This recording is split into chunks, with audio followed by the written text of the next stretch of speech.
Welcome back. If you are just joining us, you are on to your favorite program, Democracy and the Rule of Law. So we'll go into the second topic without much ado. Well, let us look at the proposed nationwide protest by the Nigerian Labour Congress and the DSS warning. Because the DSS has won within the week, and I've asked NLC, the Nigerian Labour Congress, to shelve the nationwide warning protest, citing the reason that some elements are planning to infiltrate the protest and use this as a pretext to cause violence. What do you have to say with all that? Because, of course, last week we had the cause to discuss about the protest and the sincerity of this protest and the need for it. Now the DSS has come out to warn, the NLC to shelve this protest, citing this reason. So what is your opinion on all of this? My take on it is this. First, the DSS has no constitutional powers to stop the NLC or anybody or group of persons for that matter from embarking on a peaceful protest. We already know that there are authorities, decided cases by the Supreme Court of Nigeria, that there's a right to protest. There's also a right to go on strike. They are not going on strike. They are saying they want to embark on peaceful protest. Now, on what grounds will the DSS come to say don't go on a peaceful protest? On what grounds? On the flimsy excuse that it could be hijacked. That reasoning is porous. Okay. Now, what is the NLC expected to do? To go on its planned peaceful protest. And what is the NLC protesting about? The NLC has said that there is hardship in the nation. There is hunger in the country. And apart from NLC, we've had instances of protests, even violent ones, in some parts of the country in recent times. People are saying that there's hardship in the nation. And then NLC said, we want to, the NLC as a body now said, okay, they want to embark on peaceful protest.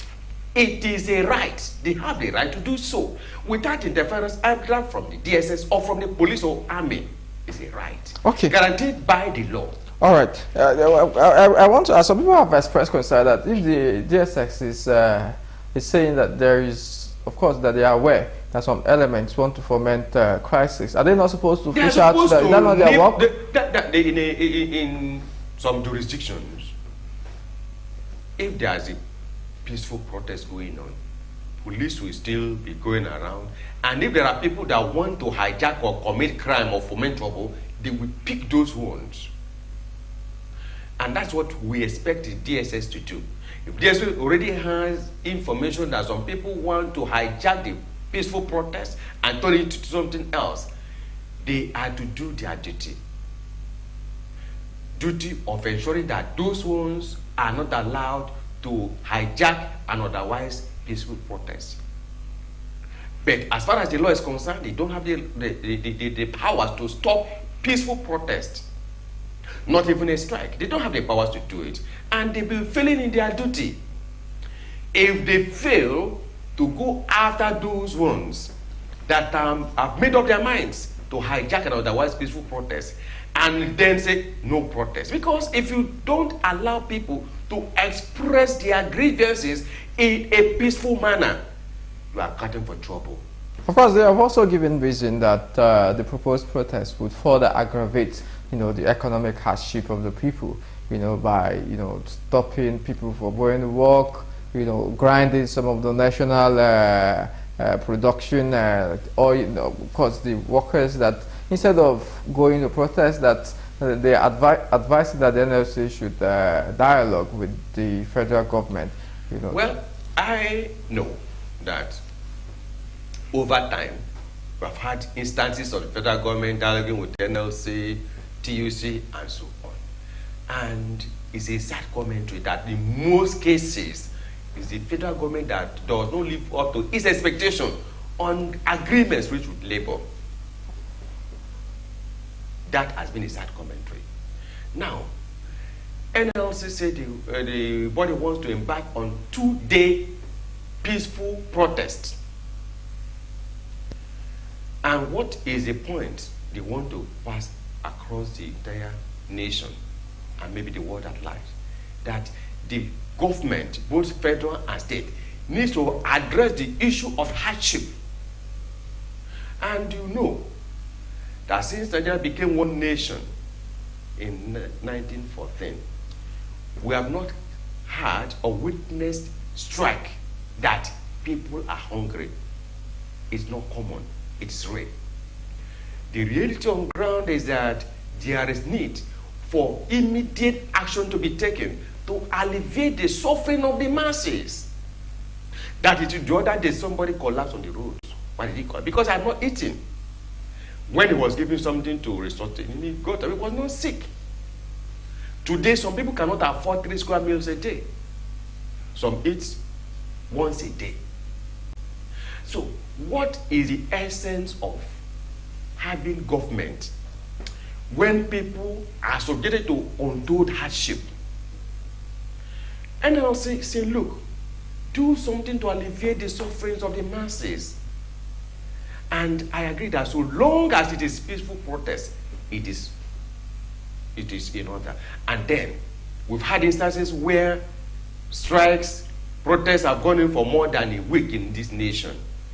2-day protest, peaceful one. And since it's going to be peaceful, it will not hinder people from going about their normal duties. They say they are embarking on peaceful protest. A farmer will not be hindered from going to his farm if it's not part of those that are protesting.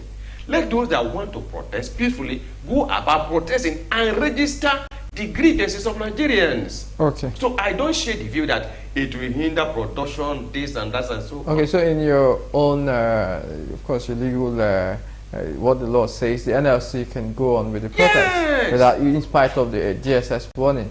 Yes, the DSS does not have the powers to say don't go on strike.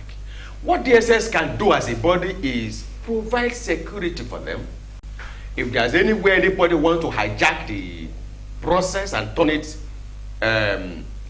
violent or start committing acts of criminality, they will now pick up those ones. They can be in plain clothes and be going about with the people that are doing peaceful protest. Talking of peaceful protests. Okay, so DSS has no powers rights, under the law. have no power Under the Nigerian to law. stop To stop them from peaceful protest. protests, even strike. They don't have the powers under the law. The court has said that much. And of course, we know that the DSS doesn't have the powers under the law to say don't embark on peaceful protest. Yes. So based on your analysis and your experience, protest is a basic right of every It's a basic organization, right. especially a peaceful one, such Peaceful that protest. the NLC is proposing. Yes, peaceful protest. Now, if the government say, okay, we don't want you to go on your peaceful protest, let us dialogue and agree, no problem. But so long as because what the NLC is saying is that over time, the dialogue with government, the government will renege on the... But is there any specific procedure that individual organizations trying to engage in a peaceful protest need to take as regards security and all of that to ensure that these protests do not degenerate? You know, for instance, probably they need to write to the security bodies and all of that. Do they need that, or they could just... No, all they do is that the people that are protesting, you know, is a body. They will meet and discuss the modalities for the protest, and it has happened in this Don't they country. need to now carry the security agencies along? Yeah, well, in the past there was this misconception that for any protest to take place you must get permission from the police, but the court has said there's no such law. that says that for you to embark on peaceful protest, you must first of all go and get permission from the police. There is no such thing. Now, but the police is aware that they want to embark on peaceful protest. I envisage a situation whereby where the protest is ongoing, police may be, following to ensure that it still remains peaceful, that hoodlums don't hijack it, and that is all. Okay, yeah, that is all.